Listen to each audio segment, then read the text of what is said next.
नमस्कार। देश काल में आपका स्वागत है। मैं हूं मुकेश कुमार। दोस्तों, राष्ट्रीय स्वयंसेवक संघ को लेकर पूरी दुनिया में चिंता बढ़ती जा रही है। आरएसएस के जो काम धाम हैं अब वो पूरी दुनिया में फैल रहे हैं।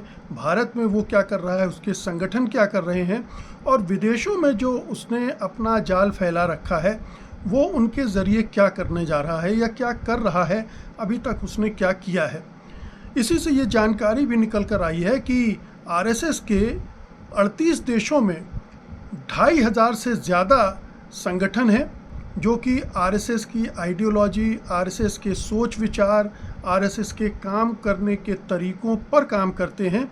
लेकिन एक मुखौटा लगाकर अक्सर वो इसको डिनाई करते हैं कि आरएसएस से उनका कोई संबंध है, और आरएसएस भी उनसे अपना संबंध होने को हमेशा नकारता रहता है। लेकिन दिलचस्प बात यह है कि ये जो 2502 संगठन हैं जो आरएसएस से संबद्ध माने जाते हैं, उनमें से 80% संगठनों ने उन देशों में अपने रजिस्ट्रेशन करवा के रखे हैं। और यही नहीं, वो हर साल अपने टैक्स रिटर्न को पब्लिक करते हैं, लोगों को बताते हैं कि डोनर लिस्ट उनकी क्या है, उन्हें अपनी गतिविधियों को भी डिस्क्लोज़ करना पड़ता है। और ये सारे काम आप जानते ही हैं कि भारत में आरएसएस नहीं कर रहा है।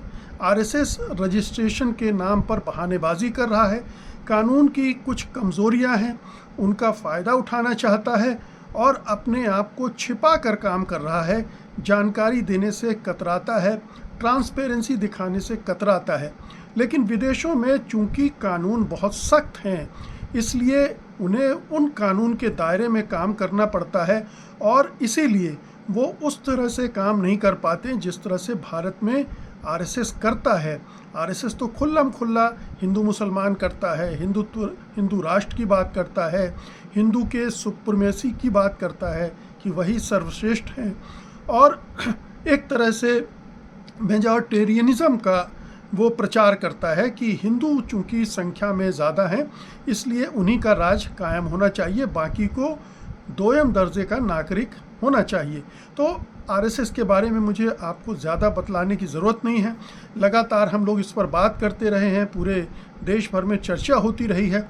लेकिन अंतर्राष्ट्रीय स्तर पर जो उसकी गतिविधियां हैं, जो आमतौर पर मुखौटों के ज़रिए होती हैं, यानी सीधे तौर पर ये न बताना कि ये वही राष्ट्रीय स्वयंसेवक संघ की शाखाएं हैं जो भारत में ये सारी चीज़ें कर रहा है, या उसके गर्भ से पैदा हुई सरकार या प्रधानमंत्री जो उसके प्रचारक रह चुके हैं वो किस तरह की राजनीति कर रहे हैं, तो उस पर पर्देदारी करने के लिए एक मुखौटा वो ओढ़े रहता है।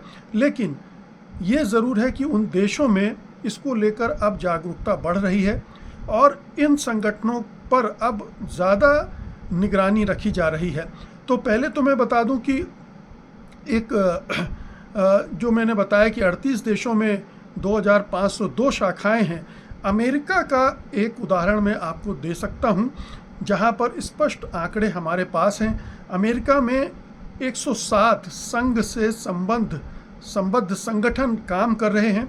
इनमें से सिर्फ 10 अनरजिस्टर्ड हैं, यानी 97 संगठन वहाँ रजिस्टर्ड हैं और वहाँ के जो कानून हैं उनका वो पालन करते हैं, क्योंकि इसके अलावा उनके पास कोई रास्ता नहीं है। इसलिए उन्हें वहाँ के हिसाब से चलना पड़ता है। अगर वहाँ कोई गुंजाइश होती तो वहाँ भी ये आरएसएस से जुड़े संगठन खुद को रजिस्टर न कराते और वही गुरु दक्षिणा के आधार पर हम राष्ट्र सेवा कर रहे हैं, इस तरह की बात करके अपना काम चलाते रहते। इनकी गतिविधियों पर हम जाएंगे, लेकिन कुछ चीज़ें और पहले मैं आपसे डिस्कस कर लेना चाहता हूं। उसमें जो सबसे बड़ी चीज़ है कि क्या इन संगठनों ने जो वहां पर काम कर रहे हैं इनके खिलाफ कभी कोई कार्रवाई हुई है, या अभी जो जिस तरह का माहौल बन गया है दुनिया में, आरएसएस और भारतीय जनता पार्टी की सरकार और प्रधानमंत्री मोदी की लीडरशिप में जो कुछ देश में हो रहा है उसको जोड़कर क्या वहाँ देखा जा रहा है? जी हाँ, वहाँ उन संगठनों को और यहाँ के आरएसएस को और आरएसएस से जुड़े जो दूसरे संगठन हैं, जैसे विश्व हिंदू परिषद भी है, उसकी भी अंतर्राष्ट्रीय शाखाएं हैं, वो भी एक बड़ा जाल उसने भी बिछा रखा है।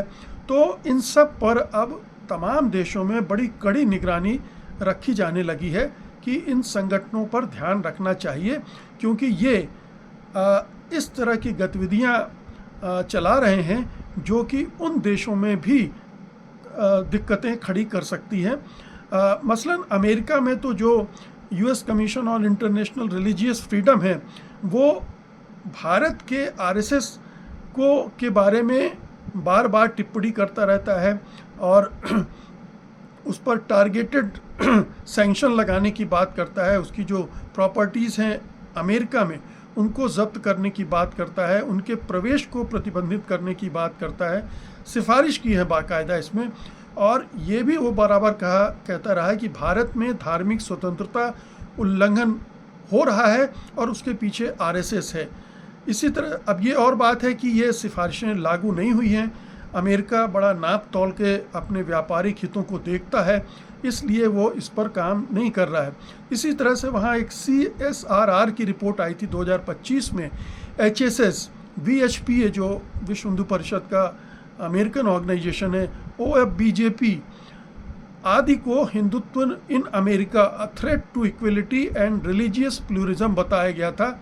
इन तमाम संगठनों को, ये सब आरएसएस से एफिलिएटेड हैं, आरएसएस से संबंध हैं। उसमें ये कहा गया था कि ये हिंदुत्व जो अमेरिका में है वो बराबरी और बहुलतावाद प्लूरिज्म के लिए बहुत बड़ा खतरा है। ये इस तरह से देखा जा रहा है अमेरिकी समाज में। और एक नया विवाद अभी आप जानते ही हैं कि आरएसएस ने वहाँ एक फर्म को हायर किया था लॉबिंग करने के लिए। उसके दोनों ही मकसद थे। एक मकसद तो ये था कि कैसे अमेरिकी जो पॉलिटिशियन हैं उनको अपने ग्रिप में लिया जाए, जैसे यहूदी लॉबी वहाँ करती है, अमेरिका में इजरायली लॉबी करती है, उसी तरह से आरएसएस भी इस कोशिश में था कि वो भी यही काम करे। लेकिन इसका एक दूसरा पक्ष ये भी था कि आरएसएस की जो छवि लगातार अब खराब होती जा रही, पहले तो किसी को मालूम नहीं था, लेकिन जैसे जैसे भारत में इसकी गतिविधियां लोग देख रहे हैं तो उस पर नज़र रखी जाने लगी है। और ये जो लॉबिंग का विवाद हुआ था वो उसी वजह से हुआ था, और फिर उसके बाद अनुबंध खत्म करना पड़ा। इतना विवाद हो गया कि आरएसएस को उससे पीछे हटना पड़ा। ऑस्ट्रेलिया में 2025 में ऑस्ट्रेलियन ह्यूमन राइट्स कमीशन ने हिंदू काउंसिल ऑफ ऑस्ट्रेलिया, जो कि संघ से जुड़ा हुआ है, उस पर एंटी मुस्लिम हेट्रेड फैलाने की जांच शुरू कर दी थी। आप सोचिए कि ऑस्ट्रेलिया में मुसलमान विरोधी घृणा फैलाने के लिए आरएसएस से संबद्ध ऑर्गेनाइजेशन की जांच शुरू हो चुकी थी। इसी तरह से कनाडा में एनडीपी के एक नेता ने आरएसएस पर बैन लगाने की मांग की थी। ये कनाडा में हो रहा है, जहाँ पर सिख बड़ी तादाद में हैं और हिंदू भी हैं, वहाँ ये बात हो रही थी। ब्रिटेन और अन्य कुछ देशों में भी जो इस तरह की घटनाएं हो रही हैं, जहाँ हिंदू मुसलमान या हिंदू सिख तरह की एक कहना चाहिए कि नफ़रत और दरार पैदा करने की कोशिश हिंदुत्व से जुड़े संगठन कर रहे हैं, उनके बारे में भी ये रिपोर्ट्स आई थी कि ये फॉरेन इन्फ्लुएंस से हो रहा है। हेट स्पीच के आरोप लगे थे इन संगठनों पर।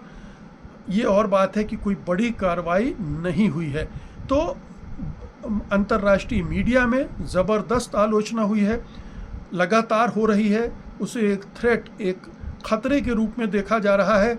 और कई संगठनों को पर क्रिमिनल कार्रवाई या आउटराइट बैन के तो अभी मामले सामने नहीं आए हैं, लेकिन जैसे जैसे लोगों में जागरूकता बढ़ रही है, जैसे जैसे लोग इस संगठन के बारे में और उसकी गतिविधियों के बारे में जान रहे हैं, जैसे जैसे भारत में anti Christian, anti Muslim activities हो रही हैं, दुनिया भर में आरएसएस को लेकर लोगों की राय अब ठोस रूप लेने लगी है और वहाँ की सरकारों पर भी दबाव पड़ने लगा है कि वो ऐसे संगठनों पर रोक लगाए और उनके खिलाफ कार्रवाई करें। अब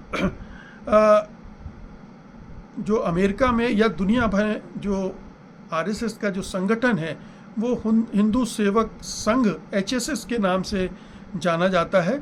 और वो जो कार्रवाई वहाँ जो गतिविधियाँ हैं उसकी मोटे तौर पर उस तरह की नहीं है जैसी भारत में आरएसएस कर रहा है, क्योंकि वो संगठन वहाँ जानते हैं कि अगर उस तरह की गतिविधियाँ करेंगे तो तुरंत वो फंस जाएंगे, वो सारे संगठन बैन हो जाएंगे क्योंकि वहाँ कानून बहुत सख्त हैं। अगर आप इस तरह की चीज़ें, वहाँ के लोग बेशक जैसे गोरे बहुत हेट स्पीच दे रहे हैं वहाँ भारतीयों के खिलाफ या दूसरे देशों के लोगों के खिलाफ, वो तो बच सकते हैं, लेकिन जो माइनॉरिटी है या दूसरे देशों के प्रवासी या मूल के हैं वो तुरंत टारगेट में आ जाते हैं। और अब ये संगठन तो सीधे सीधे लोगों की निगाह में चुभने लगे हैं, आरएसएस से जुड़े संगठन लोगों की निगाह में चुभने लगे हैं। अमेरिका में 2025 तक 267 शाखाएं थी एचएसएस की 33 राज्यों में। कैलिफोर्निया, टेक्सास, न्यू जर्सी में तो बहुत मजबूत शाखाएं थी इसकी। यूके, ऑस्ट्रेलिया, कनाडा आदि में भी ये सक्रिय हैं। कुल विदेशों में एचएसएस की अकेले 1750 से ज़्यादा शाखाएं हैं और 61 देशों में बताई जाती हैं। इनका काम क्या है? ये बेसिकली ये शाखा मॉडल पर ही काम करते हैं, जिसमें खेलने कूदने, भारतीय संस्कृति से जोड़ने के नाम पर बच्चों को, युवाओं को बुलाया जाता है और फिर धीरे धीरे धीरे उनकी ब्रेन वॉशिंग की जाती है और उन्हें फिर वो हिंदुत्व वाले मोड में डाला जाता है। इसके अलावा एक मुखौटे के तौर पर दिवाली, होली, विजयादशमी मनाना, मंदिरों का प्रबंधन करना, संस्कृत का प्रचार करना, ये सब चीज़ें करती हैं। और हिंदुओं का वैश्विक सम्मेलन भी ये करवाते हैं हर 5 साल में। अभी 2025 में हैदराबाद में हुआ था, जहां 79 देशों से 1600 से ज़्यादा भागीदार आए थे। आप सोच लीजिए 79 देशों तक अपना जाल फैला रखा है। कहीं एचएसएस की शाखाएं हैं, कहीं विश्व हिंदू परिषद की शाखाएं हैं, कहीं दोनों की हैं और कहीं और भी संगठनों की शाखाएं हैं। ये सब चल रहा है। ये जो संगठन है वहाँ एक दूसरा काम और करते हैं। वहाँ के जो हिंदू समाज है उनसे वो डायस्पोरा जो है उससे पैसा इकट्ठा करके भारत में जो बहुत सारी गतिविधियां चलाते हैं। जैसे कहने को एकल विद्यालय चलाता है, विद्या भारती जैसी परियोजना चलाते हैं, उसके लिए फंडिंग लेती है। तो कहने को तो ये एजुकेशन का काम है, लेकिन ये जितने भी आरएसएस के विद्यालय और शिक्षा संस्थान हैं, सबका काम यही है कि इन बच्चों को या छात्रों को हिंदुत्व के रंग में रंगाना है। इसी तरह से अमेरिका में हिंदू धार्मिक पेरेंटिंग, इंटरफेथ विवाह, वर्ण जाति आदि पर चर्चा करती है। आपको मालूम होगा कि अभी कुछ समय पहले एक कैलिफोर्निया में शायद ये हुआ था कि जो जातिगत भेदभाव होता है उसके खिलाफ कानून बनाया जाए। कानून बना भी, फिर यही जो संगठन है इन्होंने विरोध किया और अभी वो हवा में लटक रहा है। तो विदेश में भी जो अपर कास्ट है और वहाँ जो लोअर कास्ट के लोग गए हैं, दलित हैं, आदिवासी हैं, पिछड़े हैं, उनके साथ भेदभाव हो रहा है और ये उसको ढकना चाहते हैं कि कहीं हिंदू धर्म की ये जो बहुत बड़ी कुरीति है, कहना चाहिए अत्याचारी व्यवस्था है, उसको उस उजागर ना हो जाए और हिंदू धर्म की छवि खराब ना हो जाए। तो एक पर्देदारी करने का काम करते हैं। इसके अलावा घर वापसी की भी बड़ी मुहिम चलाते हैं। वहाँ पर जो हिंदू गए हैं और उन्होंने धर्म परिवर्तन किया है, उनका रिकन्वर्जन करने की भी ये कोशिश करते हैं। मुखौटे के तौर पर सेवा इंटरनेशनल नाम का एक संगठन है जो कि आपदा राहत में, स्वास्थ्य में, शिक्षा परियोजनाओं में मदद करता है और डायस्पोरा में से भारत में प्रोजेक्ट के लिए फंड जुटाने का काम करता है, जैसा कि मैंने बताया है। फिर राजनीतिक और एडवोकेसी में भी ये सक्रिय रहता है। अमेरिका भारत संबंधों में लॉबिंग करना, हिंदू मुद्दों जैसे भारत में मंदिर, धर्मांतरण, सीएए पर वहाँ पर कन्विंस करना और आवाज़ उठाना अंतर्राष्ट्रीय स्तर पर। ओवरसीज़ फ्रेंड्स ऑफ बीजेपी है, ओएफ बीजेपी जैसे संगठन राजनीतिक समर्थन यहाँ भारत की सरकार के लिए, मोदी के लिए, और जब मोदी जी वहाँ जाते हैं तो उनके लिए कार्यक्रमों में लोगों को इकट्ठा करके लाना, पैसे इकट्ठा करना, ये सारे काम ये संगठन वहाँ करते हैं। तो एक बड़ा जाल फैला रखा है आरएसएस ने, जो भारत में ही नहीं, भारत के बाहर भी इस तरह की गतिविधियों को बढ़ावा दे रहा है, और ये धीरे धीरे भारत की छवि को खराब कर रहा है। सबसे बुरा पक्ष इसका ये है कि जब इस तरह के संगठन अपनी एक्टिविटी वहाँ बढ़ाते हैं, नफ़रत फैलाते हैं, विभिन्न समुदायों के बीच में दरारें पैदा करते हैं, तो उससे होता ये है कि वहाँ के लोगों को लगता है कि ये भारत के लोग सारे ऐसे हैं, पूरे भारत की छवि खराब होती है, पूरे भारत को फिर उसी नज़रिए से देखा जाता है। तो वहाँ जो लोग इन गतिविधियों में नहीं जुड़े हुए हैं वो भी उसके शिकार होते हैं, उनके खिलाफ भी हेट स्पीच होती है, उनके खिलाफ भी हेट क्राइम होते हैं। तो संघ जो भारत में कर रहा है वो विदेशों में भी कर रहा है, लेकिन छोटे पैमाने पर, और उसका मकसद ये है कि दुनिया भर में हिंदुओं को हिंदुत्व के सांचे में ढाला जाए और जो हिंदुत्व का एजेंडा है उसको आगे बढ़ाया जाए। और ये बहुत अब धीरे धीरे धुंध साफ हो रही है लोगों के दिमागों से अंतर्राष्ट्रीय जगत में, और अगर ये सिलसिला चला तो किसी दिन आप देखेंगे कि इन संगठनों के खिलाफ वहाँ कार्रवाई भी शुरू हो गई है, और जो इसके नेतागण हैं उन्हें पकड़कर जेलों में भी डाला जा रहा है, क्योंकि अभी तक ये निगाहों से बचे हुए थे, क्योंकि भारत में उस तरह की गतिविधियाँ कम पैमाने पर हो रही थी, लोगों तक पहुंच नहीं रही थी, सोशल मीडिया नहीं था, इंटरनेट नहीं था। लेकिन अब सब कुछ पूरी दुनिया में जा रहा है और वो इसको इससे जोड़कर देख रहे हैं, और धीरे धीरे अगर जनमत इसी तरह से बदलता रहा तो एक दिन वो भी हो जाएगा जो अभी तक आरएसएस के साथ नहीं हुआ है। बहुत बहुत शुक्रिया आपका, धन्यवाद, नमस्कार।